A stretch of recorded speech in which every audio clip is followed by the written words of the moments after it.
What's up, boys and girls? It's your guy, Matt RDK. We are here for episode 4 already of the Story Continues cast. Yet again, a new rotating host today. This man, longtime friend of mine, way back since the middle school days. It's my boy, BGrass. There's a little unique nickname. Welcome on. Thank you for joining. For those that don't know, this man is my AEW and wrestling soul brother. We've watched endless pay-per-views together, gone to endless events. We're going to talk all about it. But before I keep yapping, BGrass, welcome to the podcast. How you doing today, man?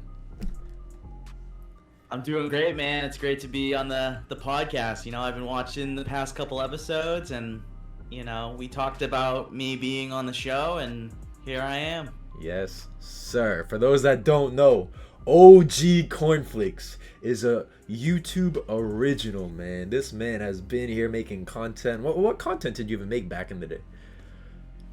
Oh, man. It's been a while, but when I first started doing YouTube, I was creating almost like Vanoss style type videos. Yeah. So I whether it was me and you playing Rainbow Six Siege, yes, or any other type of games, I just created all kinds of videos. And I think the reason why I stopped was just because of life, whether it was just working a lot of hours and just kind of just focusing on my career outside of YouTube, kind of stopped. Yep. So I mean, somewhere down the line, I eventually want to kind of dip my toes back into YouTube again. But I mean, it's more all right, I gotta really just full send it. That's how it is, man. And getting reps, I don't know what the hell I'm doing, but I just keep doing it, And I feel at least for me, I would like to think. You've been killing it. Hey, I appreciate it, but I would like to think that I'm improving or whatnot. But it's all about doing it. If I didn't do it, it wouldn't even exist, So, exactly. Yeah. I mean, I just remember back in the day, I don't know if I've ever said this, but you were making YouTube content or just content in general, way before I even started. And I remember getting inspiration for you. I was like, if Brian can do it, so can I. I want some of it too. And I don't remember if it was COD or what it was, but you just made certain videos. You did GTA videos. That's what it was. You had a GTA 5 video. It was GTA video. Because how I started out was I bought an Elgato, the Elgato HD game capture. Yep. And it was funny because I had such a small setup. Yep. It was literally I just plugged in my game capture in my Xbox. I'd feed it into my laptop that I'm using now, which is a MacBook, and then I just had this small blue Yeti that's like this, but yep. It was one of those. I think it was a white blue Yeti. I think I gave you one. I think it was the one I gave you. It's this exact one right here. That's the one. And the Elgato you also gave to me. Yeah. Yep. I remember now. But yeah. I mean, I just had such a small setup. During it was more I wanted to see for myself if I could do it. Yeah. Cause during that time, days when I days when I went to middle school, or high school, yeah. Outside of that and outside of friends, I was trying to figure out what to do in my spare time, when I wasn't working at the time. So I was all right, well, I'm gonna restart that. Why not? It's been a while since I've been on a. He's rusty. podcast. He's gonna dust off the cornflakes, bro. I know. I'm gonna dust off the cobwebs. But it was more about pushing myself. Yeah. And I've always been a firm believer where the more you keep pushing yourself to do stuff that makes you feel uncomfortable, it makes you better. For sure. Because I always like to make myself uncomfortable, whether it's trying out new hobbies or going to places that I thought I'd never go to. And when I was doing YouTube, that was something that I wanted to push myself for, was learning how to edit. I edited on like a pirated like Sony Vegas.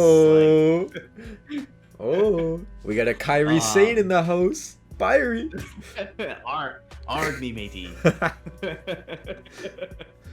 But yeah, no, I think the first like editing software I taught myself was Sony Vegas. Yeah. Because I think that was one of the most well-known editing softwares at the time before Adobe came out with their products. Yeah. And then that just helped me create my passion for creating content, and that led me to like where I am now, and I eventually want to, push myself to bigger limits, whether it's,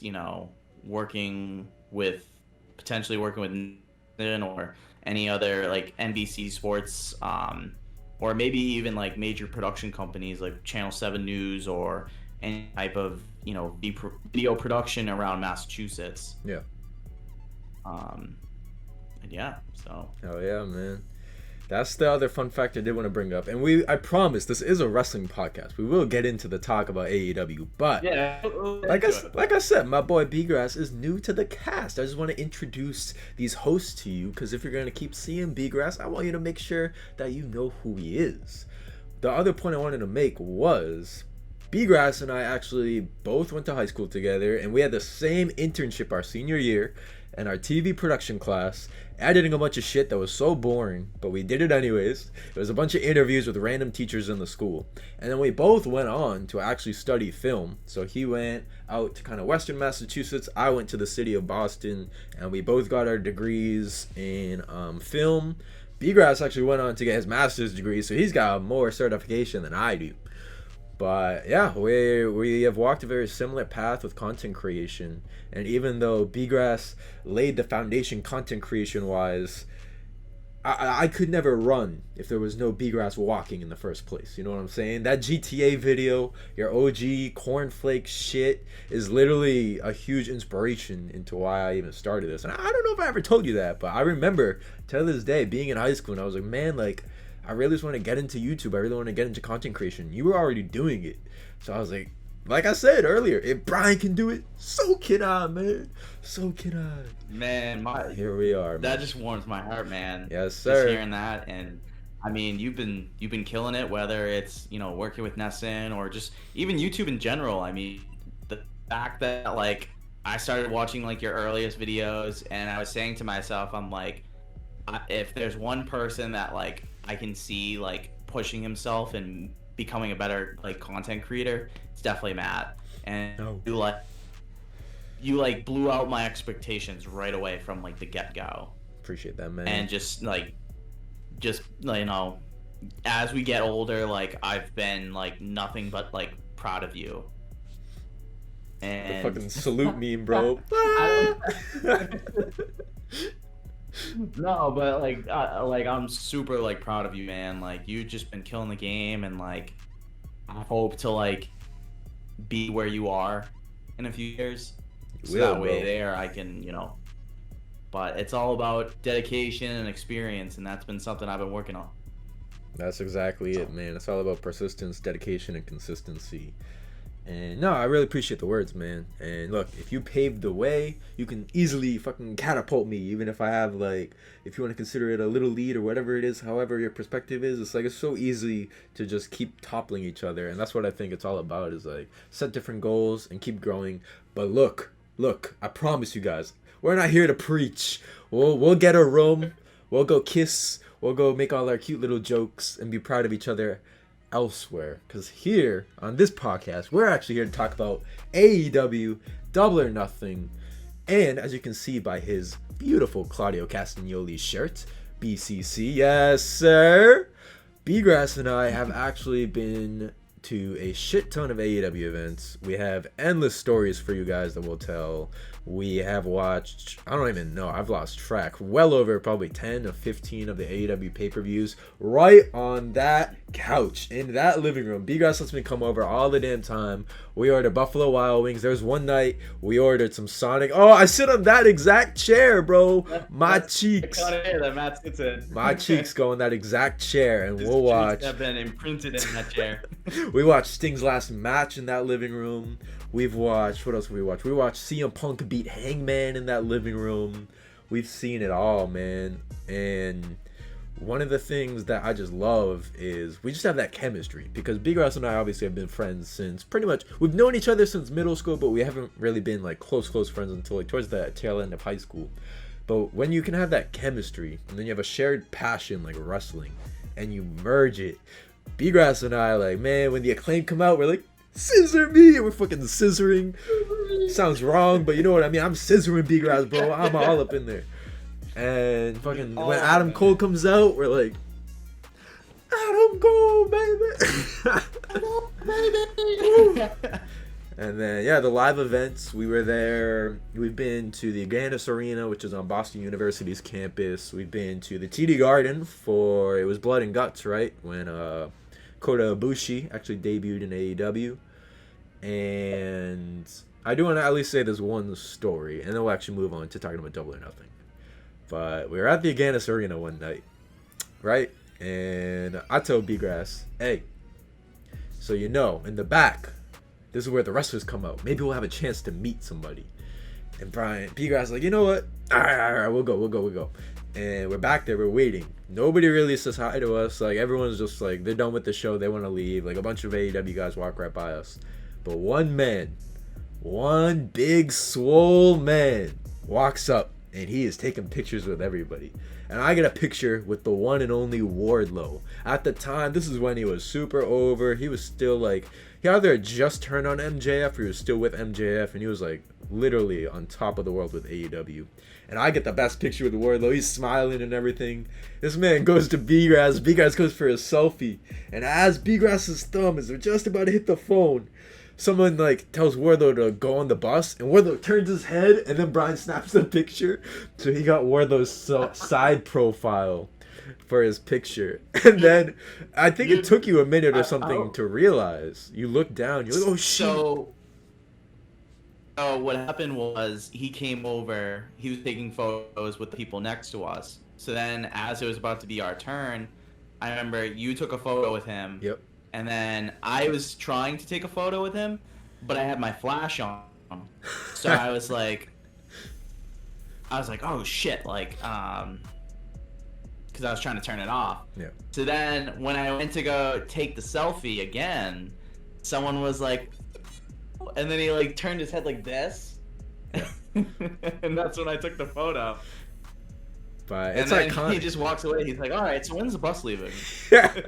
It's an iconic photo. You're gonna have to send me it if you still have it, so I can post it for the podcast so people can see it. But iconic photograph where it's just, you know, I get my cute little selfie with Wardlow. I'll show you guys right now. Boom, there's my picture with Wardlow, and it looks pretty good. Don't get me wrong, but then you got BGrass's picture. Boom, right there. Look at that shit. This man, Wardlow looking sideways. Poor Brian. I mean, hey, it's iconic, though. That's like forever. You can tell your grandkids, one time I took a picture with Wardlow, one of the biggest stars in AEW. I got a side profile. And he turned his head right when I clicked. But, I mean, it was cool to see all the other wrestlers, you know, come out from the back. I mean, we saw MJF like flip us the bird. Yes, that's right. He's driving away. That's right. I forgot about that. Oh yes. He's literally, MJF is in the back of some like luxury SUV, and he's just looking at us, and everyone's like, MJF, and this was when MJF was still a full-on heel. He's just like flipping the bird as he drives by. Yeah, literally. Oh, I forgot about that. But yeah, so many guys walked by. And yeah, I mean, AEW has now been around since 2019, so we're over 5 years. We've seen a lot, man. We've hyped each other up. I remember you spoiled Keith Lee coming to AEW for me. I was so sad. I was like, no, I didn't watch it yet. You're like, sorry. No, I felt so depressed that day when I like spoiled it, because you were like, man, like I wanted to see it for myself, and I'm just like, damn, I really did that, didn't I? But besides Keith Lee, I think it was just because I was more excited the fact that like he was there. Yeah. No, I mean, there's been so many WWE guys that have jumped ship. Bryan Danielson. When Danielson and Cole both debuted on the same All Out, that's like chef's kiss. But then so many other guys, like, we're always just texting each other, like, dude, did you see that? Like, he's here. And then most recently, I remember, I think it was last year's Full Gear or something. But, like, MJF had his return. And we're like, oh, shit, the devil, it's MJF. So we've really seen it all for AEW.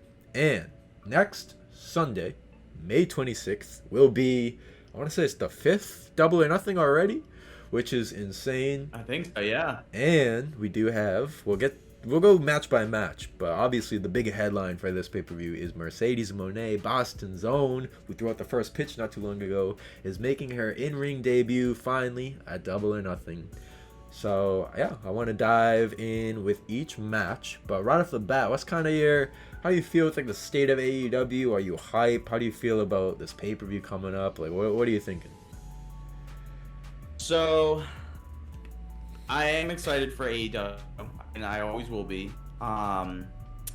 In terms of the pay-per-view itself, I'm a little hesitant about it, just because like I feel like these certain matches are good in terms of chemistry, and then there's others where it's like I feel like Tony Khan is just throwing it out there just for people to see. Yeah. But I mean, I do think it's gonna be a good pay-per-view. I'm hoping to see a lot of prizes throughout the show. But I mean, after looking at the match cards for Double or Nothing, I mean, I think it looks good. Yeah. There's definitely a couple of matches in there that like I'm excited to see, and then there's others where like, okay. Yeah, it's like they're there. Like I'll have to watch they're this. There. But... Yeah. That's exactly how I feel. I mean, I don't know if you feel the same, because like I said, we've literally been there for the whole ride of AEW.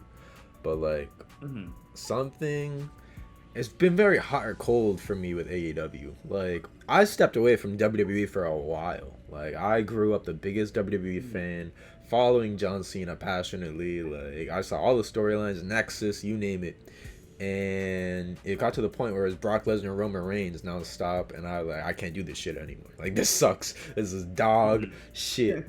And I stopped watching WWE for a couple years, but now I'm back on the WWE hype train. Like Backlash was fire, WrestleMania 40 was fire, Cody Rhodes, Roman Reigns, you name it, it's all great. With AEW, I feel like they started off super strong. It was so exciting. You had Kenny, you had Moxley, Jericho even was a great. Hangman Adam. Yep. Hangman Adam Page. Adam Page. I was gonna say Jericho even was like a great first champion for the company. And I just remember like for a strong 2 to 3 years, probably up until COVID, or no, I would say even past COVID. I was pretty invested past COVID. I don't know about you, but I was really into it. But recently, especially with the whole CM Punk thing, and sometimes like wrong winners picked or just questionable decisions from Mr. Tony Khan, you definitely get hot and cold. It's like I'll have stretches where I'm so excited for AEW, especially with Will Ospreay, for example, and then you just have stretches where you're like, fast forward. Like I don't know if you feel that same way, but AEW definitely it's gotten a little streaky for me. Yeah, no, I mean, I completely agree with that. I mean, there have been days where, like, I'll see, like, the match card for, like, Dynamite, and there'd be, like, or 2 matches, and the rest, like, I would just, like, tune out. Yeah. So, I mean, it's been kind of wishy-washy lately. Just, like, because, like, with certain feuds that are going on, you kind of just expect it. And I think that's what creates like staleness for AEW. Yeah. Is all right. All right, this is gonna happen. Sure enough, it does. So then it's gonna happen again, and then it does. So you're constantly, thinking to yourself like, what's going on in Tony's head? Yeah, 100%. And I don't know. I feel like another reason why I stopped watching WWE is because I was sick of like Mr. McMahon just having all the power. I'm scared because I feel like that's starting to happen with AEW, and like Tony Khan is starting to go a little crazy with power. Like he's getting on Twitter and doing all these rants, and I'm like, bro, you're the owner, man. Like, stop, be mature. I've seen those rants, and I'm like, dude, you gotta like focus on your show, your brand. Don't focus on WWE or New Japan or any like TNA or any type of wrestling brand. Focus on you. And I think Tony's downfall is he focuses on his competitors when he should be focusing on his own show. Yeah.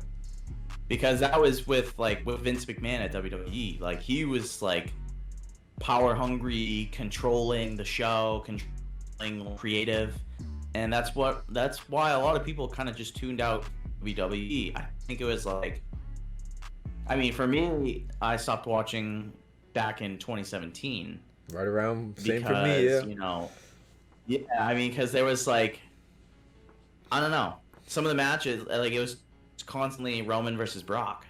Trash. And it just, I got sick of it, and especially with like seeing like different people like win these championships, I'm like, I can't get back into it.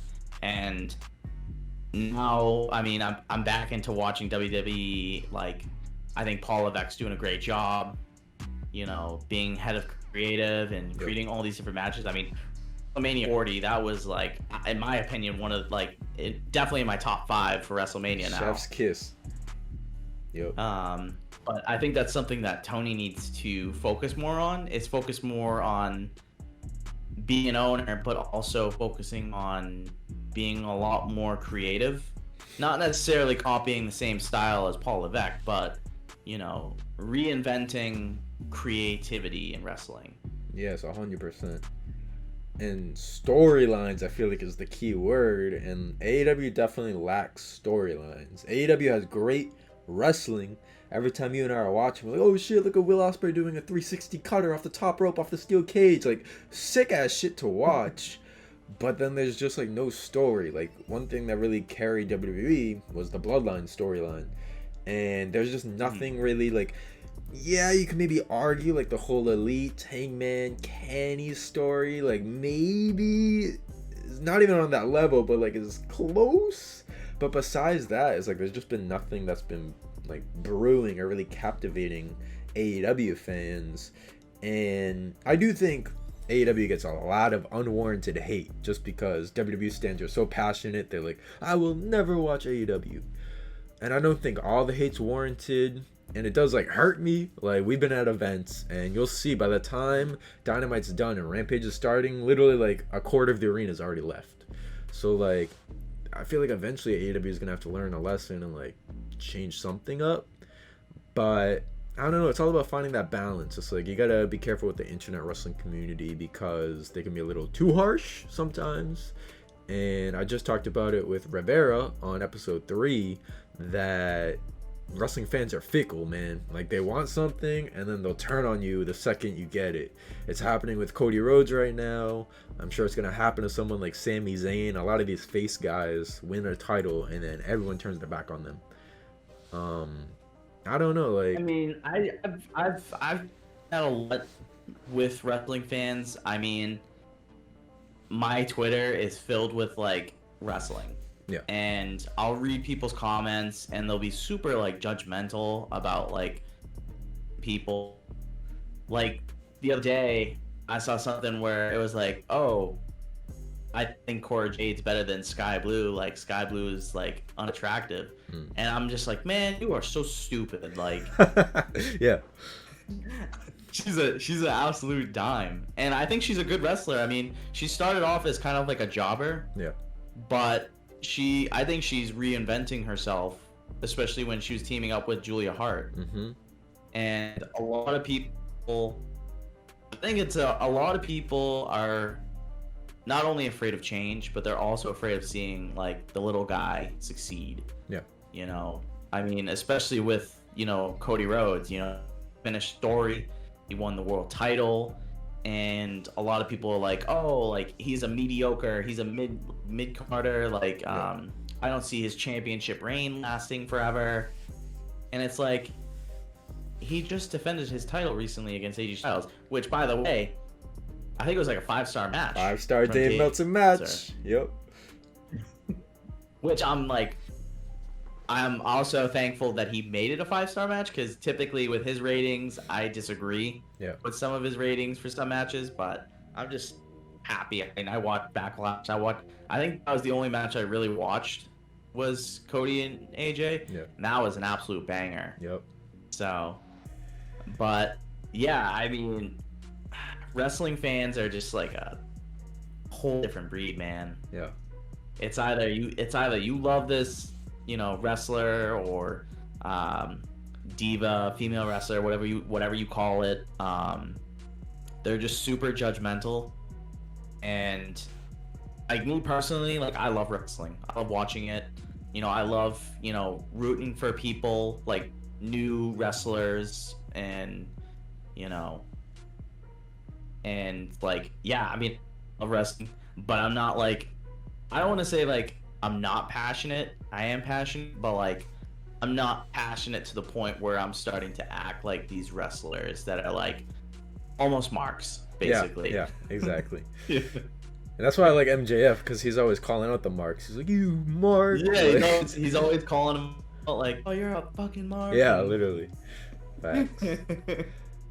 I don't know. I mean, I agree. With everything, like, you got to block out the hate with the internet wrestling community. And if I am Tony Khan, I'm sitting here and I'm focusing on Double or Nothing, which at this point, we've definitely rambled too damn long. We're really going to dive into this pay-per-view. Yeah, I know. But if I'm Tony Khan, focus on the product.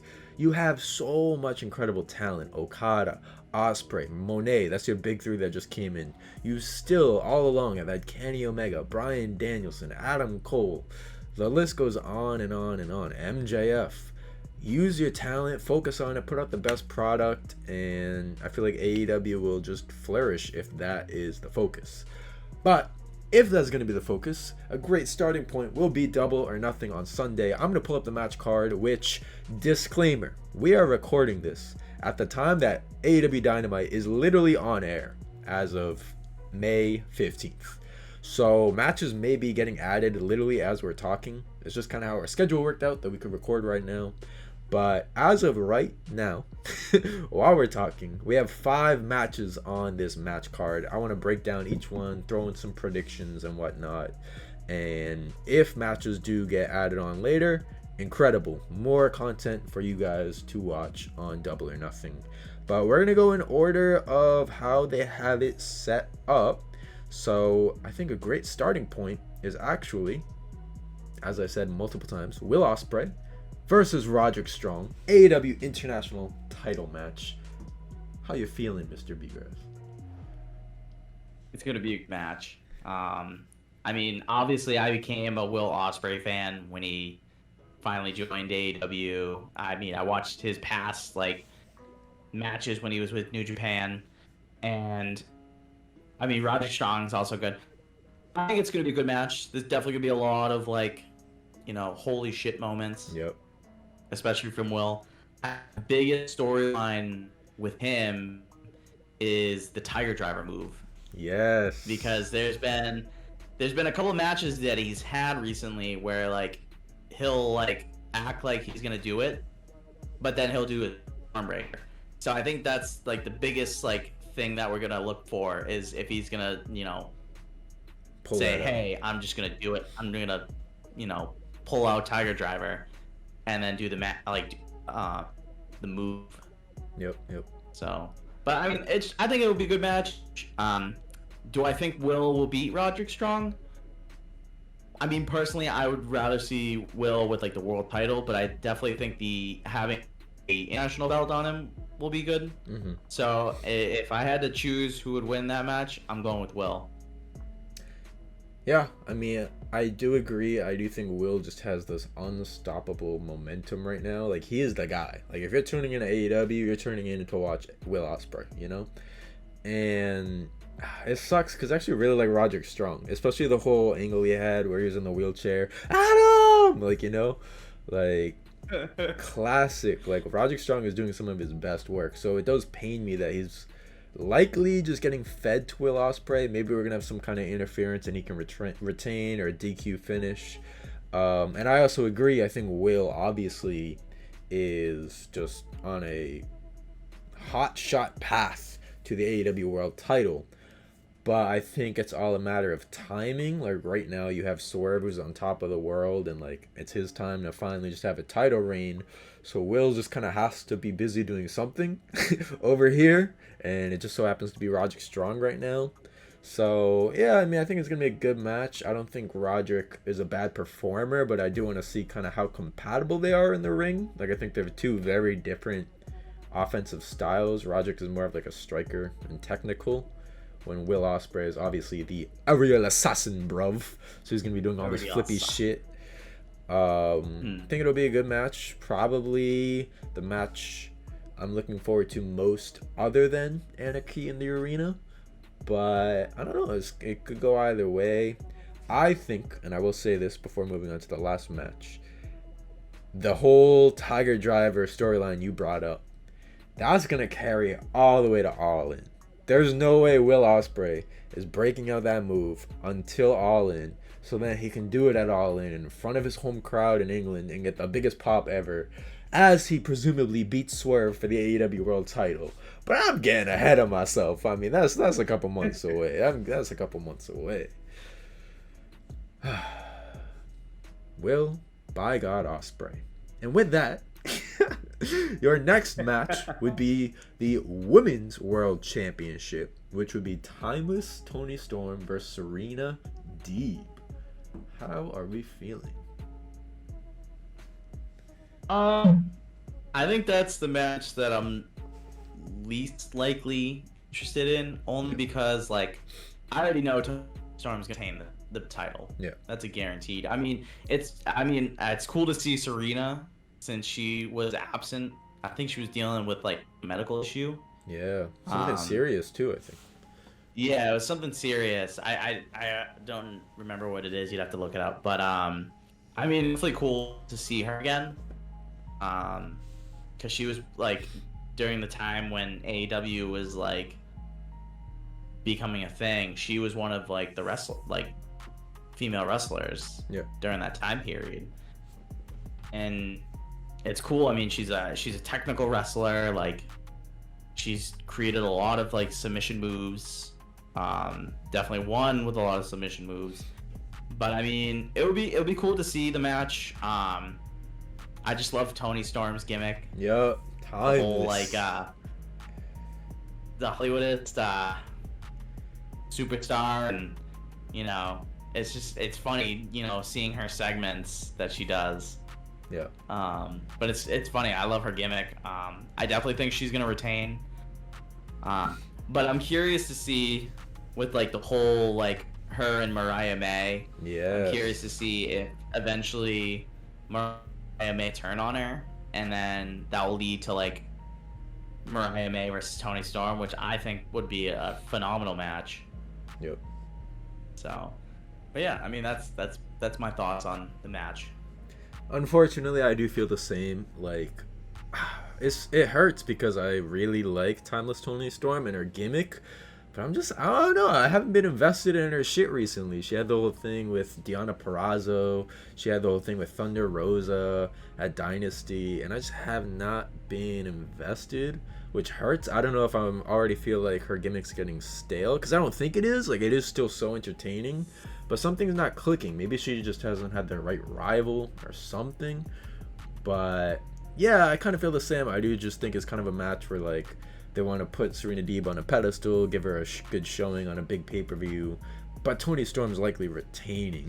If anyone's gonna take that title from Toni, I feel like it's either gonna be like Mercedes Moné, Mariah May possibly, or it's got to be someone like a returning Jamie Hayter or returning Britt Baker, like someone with a lot of star power.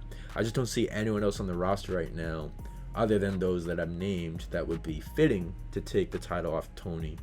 And one thing I do want to talk about, though, that is brewing, is the whole Mariah May and Toni Storm thing. I feel like AEW is trying to give Mariah May that Jamie Hayter treatment, because for the longest time Hayter was the lackey of Britt Baker, but it was always Jamie Hayter. Every Dynamite, every Rampage, every I don't know if she was on Collision at the time. I don't know if that was around before she got injured, but she was just a workhorse. She was always fighting, and she just organically got over with the crowd. I don't know. I mean, at least it feels like that's what they're kind of doing with Mariah May. It's like she's Toni Storm's lackey. Mariah May has been on like every single Dynamite for the past like 2 months. But I feel like she isn't clicking with the crowd. Not even to Jamie Hayter's level, but like clicking with the crowd like at all. Sometimes she'll come out and everyone's like, Mariah May, cool. I don't know how you feel about that, but I feel like I've been noticing they're really pushing her and that whole Toni Storm Mariah May storyline there. It's definitely something that I've been like starting to like pick up on recently. Is just always seeing her in matches and, you know, being like Toni Storm's like apprentice or lackey or whatever you want to call her. And that's been something I've been seeing a lot, and it's getting to the point where it draws parallels to when Jamie Hayter was like with Britt Baker. But I mean, it's kind of hard to tell if like Mariah May is worthy of like being world champion. Because you know, I mean, in terms of wrestling, like not a lot of people are like, excited. You know, you kind of have to like, you have to build a wrestler up to the point where they get with the crowd. Yeah, 100%. I mean, you see it with Will Ospreay, you see it with Kenny, and like even with WWE, you see it with Trick Williams. You know, the whole crowd's doing the whoop that trick. Whoop that trick. And they've even started doing the ad libs for like what Booker T does on commentary. So that means like Trick is over. He's like way over with the crowd, and that's something that Mariah May needs to work on, is being able to not only connect with the crowd, but like also have the crowd be like, oh my god, Mariah May is wrestling, like I'm definitely sitting down like watching her. Yeah, 100%. And I think like it's not even a criticism because she is still so new. Like I know she was in Stardom for a while, but like in terms of AEW, she's still new. She's easily like a AEW rookie, you know, if anything. So I think she has plenty of time. And yeah, I agree with that point. I do think she just needs to find a better way to connect. The whole Toni Storm imposter thing isn't working for me. I feel like it's just taking away from her identity. I think she had like a pretty good theme song, like Ring Gear prior. Like if they're gonna drag her out wearing Toni Storm's old gear for another like 6 months, like that's gonna get so old, and I think it's gonna have the reverse effect.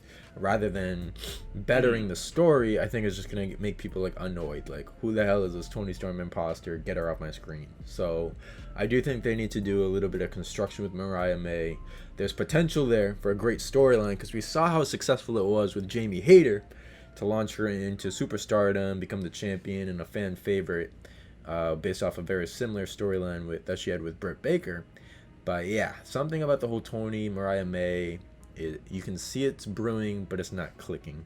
And I think we both definitely, and many other people probably can see that from a mile away.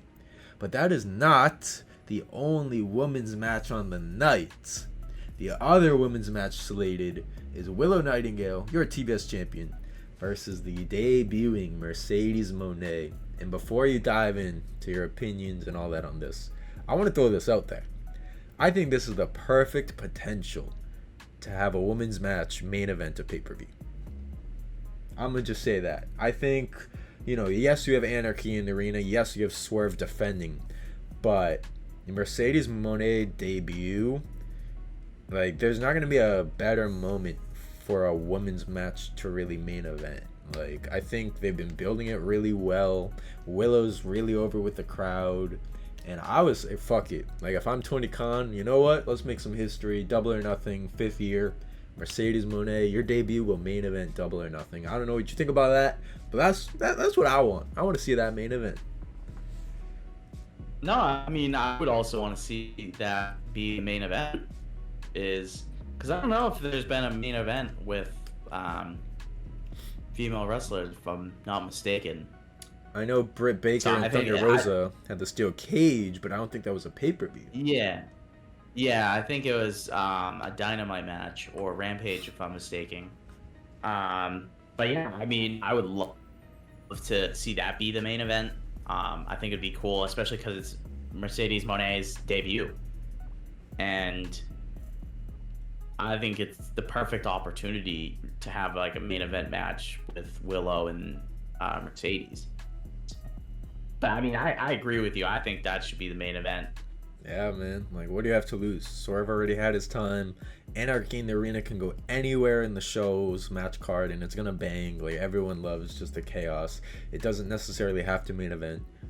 Give it to Mercedes, man. Like, I don't know. I just feel like you have so much potential right there to throw on a banger. But if it was to main event, or even if it doesn't, which way did this match go? Like, are they just gonna feed Willow right off the bat and let Mercedes win, or we're gonna have some like cloudy finish, little DQ action so it can stretch on and continue? I don't know how you book this one. I actually don't know. I feel like the easy answer is to give it to Monet, but do they go that route?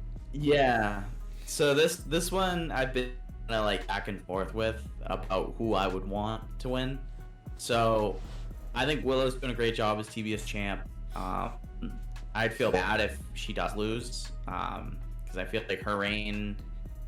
I feel like she's almost like a paper champion, but like I don't want to think like that for her. Yeah. But I mean, I don't know. I just have a funny feeling that she's gonna become like a paper champion, drop the belt to Mercedes Moné, and then she's just gonna like phase out of like, you know, the mid-Carter scene. Yep. So, but I mean, it could go either way. I mean, Mercedes could win the TBS title and, you know, have like a good couple months reign with it to the point where she'll drop it and, you know, move up to like the women's world title. But in terms of the finish, if I had to really choose, I would say Mercedes will definitely win. Yeah. The TBS title. Yep. It feels very similar to the whole CM Punk and Hangman situation, where even though Hangman was super over, it's CM Punk at the end of the day. Like, of course, CM Punk was gonna win the title. That's what this feels like. I feel like, yes, Willow's super over. Yes, she's doing a great job. But at the end of the day, you got Mercedes Moné.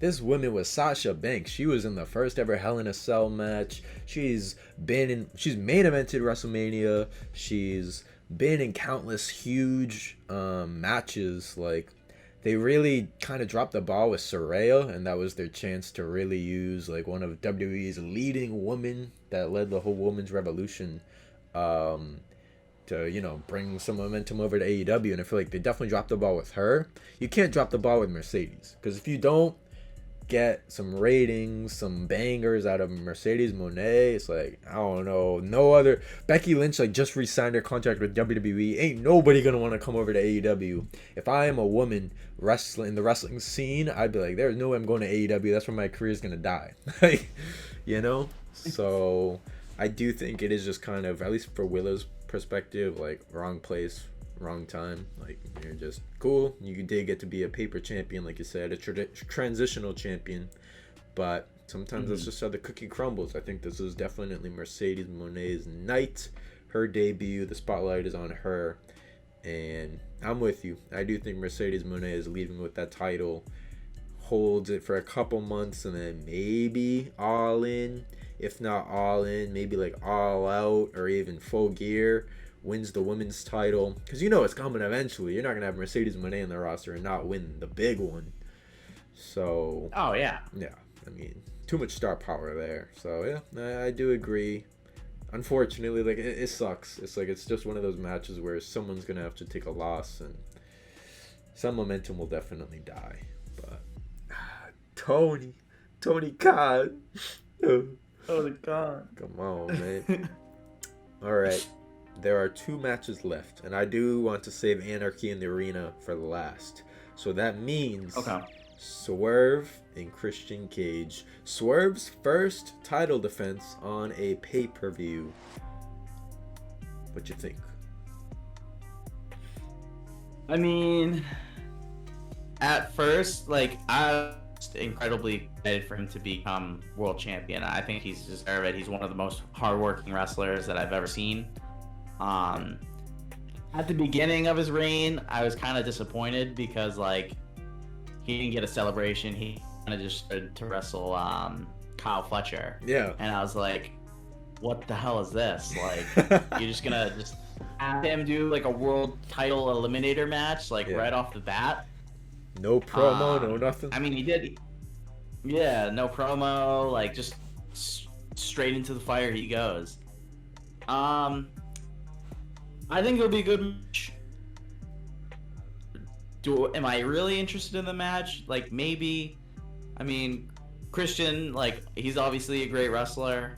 He's definitely one of the best heels I've ever seen. Yeah. He'll ask you about, like, how's your dad doing? And... Yep. So he's definitely one of the biggest heels I've seen, like, in this era. But yeah, the way I see this match going, I think Swerve is gonna win. Oh yeah. I think his like Wayne and Maul interfere. They'll get thrown out. Kill Switch will like do some like sneaky stuff to Swerve. Yep. I think Prince Nana will get involved in the match. Yes, sir. Going do his dance, or maybe even like messing with like Nick Wayne, his mom, or Kill Switch. But yeah, I mean, I definitely see Swerve winning this match. I mean, this is his first like pay-per-view title defense, so obviously he's not gonna lose. Yeah, I mean, that's my opinion. Yeah. So. No, I mean, I don't want to sound boring because I know I've agreed all pay-per-view long, all podcast long, but I agree. I do think Swerve is retaining. I think this was very similar to... It sucks for Swerve because I feel like his reign and his win is so overshadowed by Cody Rhodes finishing the story like only a month prior. And I feel like Swerve's path is literally following Cody's. So Cody had the feel-good moment at WrestleMania 40, won the title, finished the story. Then, like, you know, a month later, it was Swerve at Dynasty, or not even a month later, like 2-3 weeks later, has his feel-good moment, first African-American AEW World Champion, finally won the big one, awesome, but, like, it does just feel like that was held back a little by Cody's win. Like, at the end of the day, everyone's like, nah, this month is Cody's month, like, you know?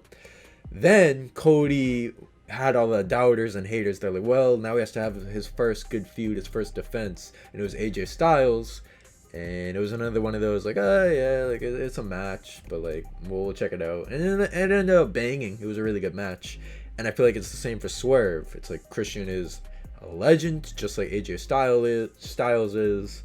It should be a great match because I don't know if you remember, like Christian can put on bangers. He had that one match with Kenny Omega where he ended up beating Kenny Omega when Kenny Omega was like the unstoppable belt collector at the time. So like Christian Cage can put on bangers, man. He don't sleep on Christian Cage. He can put on bangers. But I feel like that's what Swerve is gonna do. He's just gonna have that formidable legend of a talent opponent in Christian, and it's gonna be a good match. But I don't know. It just feels very unfortunate for Swerve that it's just like the same thing's happening right now in WWE with Cody Rhodes. So. Same thing as Tony Storm. Like, I really want to be so invested in Swerve right now in the AEW World Championship, but I'm not. I'm just not. Like, I don't know. It just feels very like it's happening. It feels so overshadowed by the Elite, Mercedes Moné, Will Ospreay. Like, it sucks, but there's definitely some weird mismanaging, I guess, by AEW. I don't really know how to put my finger on it, but I'm with you, man. Like, it should be a good match, but I'm not necessarily like, oh my god, Christian Cage versus Swerve, you know? But one match I am damn excited for, and this is actually the last match on the card as of now, unless they've announced more on Dynamite. the Anarchy in the Arena. It's the Elites, as I talked about earlier. They're getting like the mega push right now, especially now with Jack Perry, versus FTR, Eddie Kingston, and Bryan Danielson. How do you feel about it being Eddie and Bryan? And secondly, match predictions. How are we feeling? So it's definitely gonna be weird seeing Eddie team up with Bryan, Yep. especially because Eddie hates Claudio. Yep. And Claudio's teammates with Bryan. Because I think there was I think it was on Dynamite or Collision, but like Claudio was like pissed off at Bryan for announcing that like he's gonna be teaming up with like FTR and Eddie. So he kind of just like stormed out of like the ring. So I think there's gonna be some tension between the two. Yeah. I think at certain points of the match they'll team up with each other, and I think they'll get a better understanding. Like, hey, like Eddie will be thinking like, hey, I get it, like you teammates with Claudio, who I absolutely hate, but you know this is us against the Elite right now. You know we got to focus on being teammates and just making sure that we win this match and we beat the Young Bucks, Okada, and Jack Perry. Yeah. So, but I mean, I think this is the match I'm more excited for. Yeah. Because not only are we getting Anarchy in the Arena, but it's also interesting to see how Okada will wrestle in the Yes. match. I didn't even think about that. That's true. Yeah, and then it's also good to see Jack Perry. I mean, I know he was Jungle Boy for a little bit, and then the whole like him and CM Punk thing, and he went to New Japan, reinvented himself, which I think he did an amazing job. He became the scapegoat. He was also cutting these like amazing promos. I'm just like, in the back of my mind, I'm like, wasn't this guy like Junk Boy? Yeah, at one literally. point? Yeah. And he was, and there was, before he like the whole like All In incident happened, like he was just awful on the mic. Yeah, he sucked, man. Like there was certain moments, like I think it was the Fatal 4-Way between like Jack Perry, MJF, Sammy Guevara, and Darby Allin. Yep. And Jack Perry was talking. I'm like, man, I was like in my head thinking, this guy can't do a promo for the life of him, and he's gonna struggle. And then sure enough, I recently watched like a promo he did with like I think it was like New Japan Pro Wrestling Surgeons event. I think that was what it was called. I could be mistaken, but he like cut a promo, and I was like, wow, this guy, like he's gotten so much better on the microphone, and he's gotten better with wrestling, and it'll be interesting to see, him for like the first time since, the All In incident, and seeing him wrestle. Yeah. And I think the match is gonna be nuts. I mean, Anarchy in the Arena, it's always been crazy, I mean, wrestling in the crowd or going in like the concession stands, and like, I don't know. I mean, will there be blood? Absolutely. Oh, yeah. I don't know how much blood will be spilled. There's no Moxley, so I mean... Yeah, there's no Moxley. And yeah, I mean, if I had to make a prediction about who I think should win the match, see, this one's tough because it could go either way. But if I had to make a guess, I would definitely think that the Elite's gonna win. Just because, I don't know, the team of AEW, it's kind of weird. I mean, you have FTR, you have Bryan Danielson and Eddie Kingston, and then you also have the Elite, and you're trying to establish the Elite as like the villains, something to be afraid of. I mean, in a way, it kind of reminds me of back in WCW days between like NWO versus like WCW. Yeah. So I mean, with this match, you have to establish the Elite as like a strong faction, and I think that's why I think they're gonna win Anarchy in the Arena. Yup. You set me up for failure, man. It's like when Shaq got tripped. He's like, you set me up, Kenny, because once again, I agree, man. You picked all my winners. You picked everything that I wanted to say. But I agree. I think, like I had mentioned, the Elite just like overpowering my interest in Swerve and everybody else. It's like they're the show, man. Like just recently, I know it's their angle and it's their gimmick right now, but like the Young Bucks, like taking over the production truck and like running the new Open, like Rolex.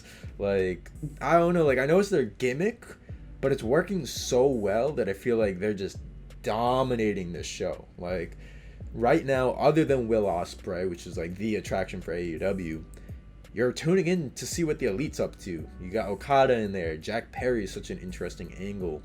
And yeah, like I don't see them losing. There's no way. Like especially when you throw in guys like, you know, especially how big of an Eddie Kingston guy I am. That man is there to take the pin. That man is in this match to lose.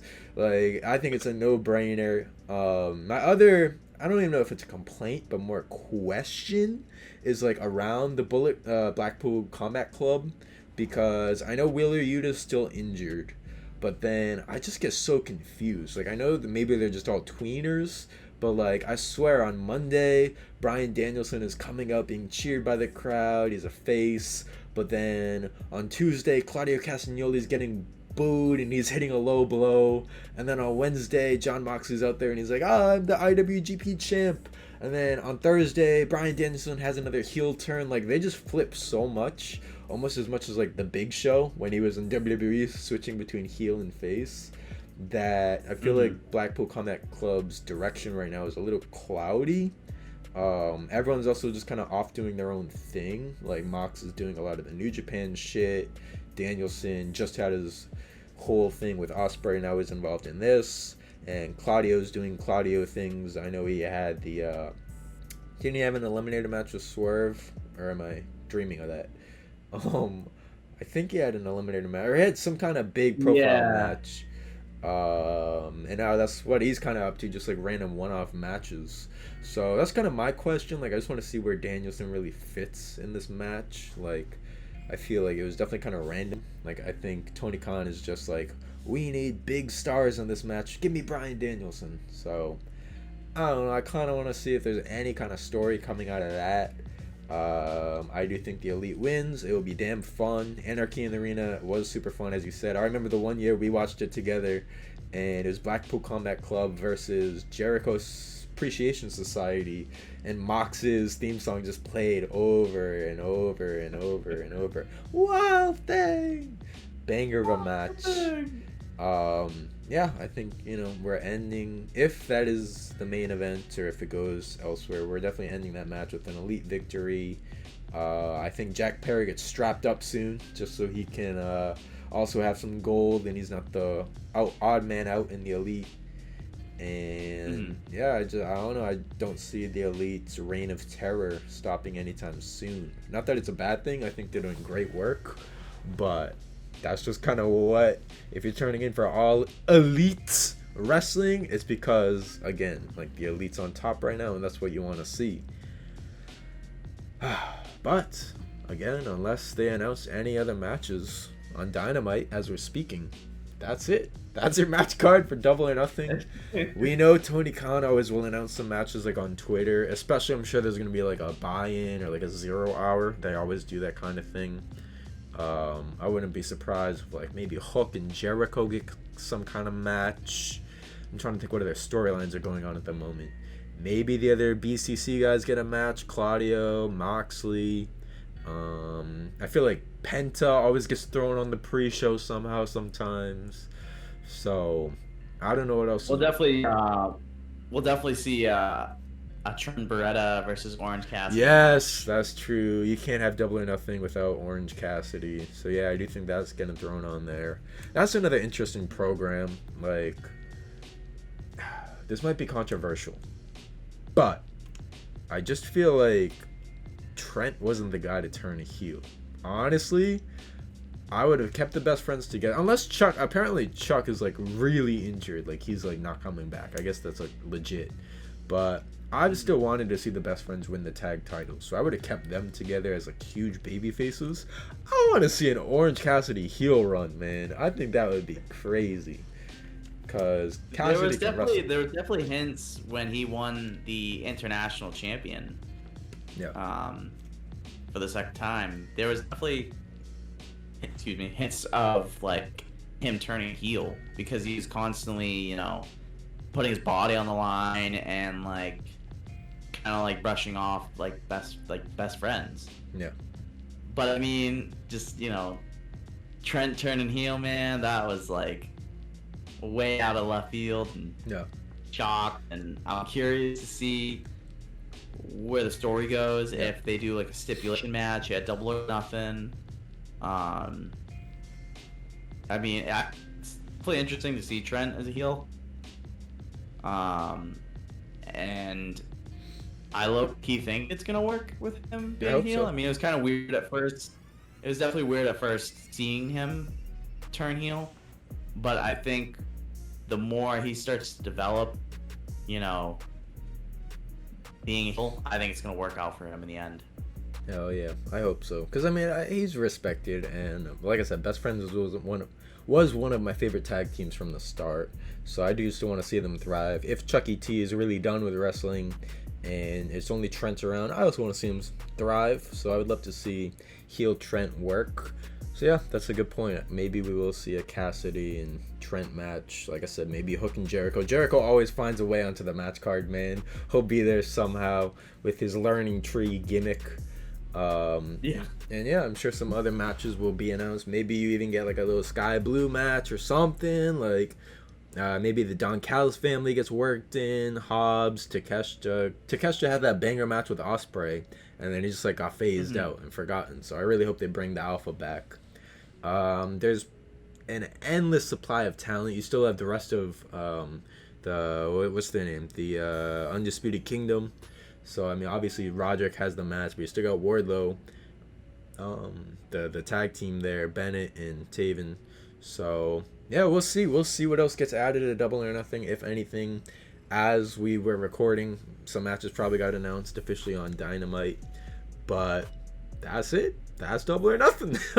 So we'll see if our predictions came right. We had the exact same predictions with Monet, Swerve, Elite, Tony, and then what was the other match there? Roderick and Ospreay. So we both said Ospreay. Yep. So we're 5 for 5 in terms of the same predictions. We'll see if it comes true. But that's it. I do hope that BGrass will join me for future episodes. He's probably going to be like the AEW guy because none of my other friends and co-hosts actually really watch AEW, so you're kind of my AEW specialist. But you're always welcome to talk wrestling in general if we got WWE to talk about, or other promotions. Maybe one day we'll do a special New Japan Power Up podcast, or you name it. But thank you for hopping on. How did it feel to finally come back and make some content?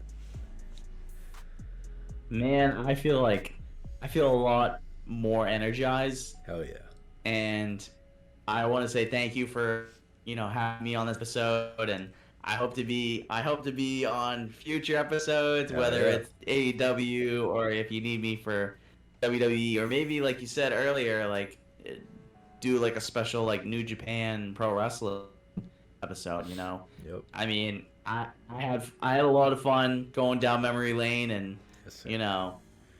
talking about like our predictions for Double or Nothing, and I'm really excited that we're like hopefully gonna watch it together. Yes, sir. But yeah, I mean, it's good to be back doing content. Hope this is like kind of like building block for me. Say, hey, you enjoy this, you need to do a lot more work, and just getting back into the thing, like the feel of things. Hell yeah, man. I would love to see, I don't know if you come back as OG Cornflakes, but I would love to see some BGrass Brian. You never know. I might make a return. GTA 6. GTA 6. GTA 6. I will turn an OG Cornflakes return before GTA 6. See, well, make sure you guys stay tuned. If he does make content, we'll definitely be sure to have to plug it in future podcast episodes. But we're here to talk all things wrestling. And again, like I said, with Brian kind of being the AEW specialist here, I don't remember which pay-per-view comes after Double or Nothing because there's so many now. But we'll definitely have plenty of podcasts for All In, All Out, all the other events that will be coming up throughout the year. And yeah, I'm excited to watch yet another pay-per-view with my boy. Sit right there on that chair. And yeah, hopefully next time my boy can buy some lights, buy a webcam. I'll get a better webcam, better setup, better lights. So hey, it's a work in progress, but we'll get there. We have to walk before we can run. He's back on YouTube for the first time. And I don't even know. It's probably like 10. No, not 10 years. I'd say a good. No. 6, 5.